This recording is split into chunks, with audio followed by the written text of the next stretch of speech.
এবং আমরা আহ্বান জানাচ্ছি যে রাজনৈতিক মতভেদ ভুলে সমস্ত মানুষ পথে নামুন।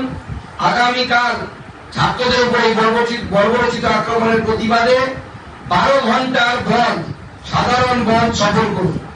আগামীকাল বিজেপি ডাকে 12 ঘন্টার সাধারণ বন্ধ, সেই আহ্বান দিচ্ছি। এবং এই আহ্বান শুধুমাত্র বিজেপির কর্মী সমর্থক ভোটার তাদের জন্য নয়, আমি সাধারণ মানুষের কাছে হাত জোর করে বলবো, দেখুন আজকে যে বাড়ির ছেলের সাথে যে বাড়ির মেয়ের উপরে লাঠিচার্জ হয়েছে, ভাবছেন যে পাশের বাড়ির ছেলের উপর হয়েছে, কালকে সেটা আপনার বাড়ির ছেলের উপরে হবে।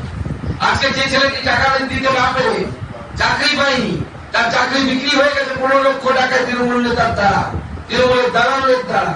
কালকে আপনার ছেলেটি, যে ছেলেটি পড়ে পড়ে বড় হচ্ছে, স্কুলে যাচ্ছে, কলেজে যাচ্ছে, কালকে তাকে সে তার সম্মুখীন হতে হবে।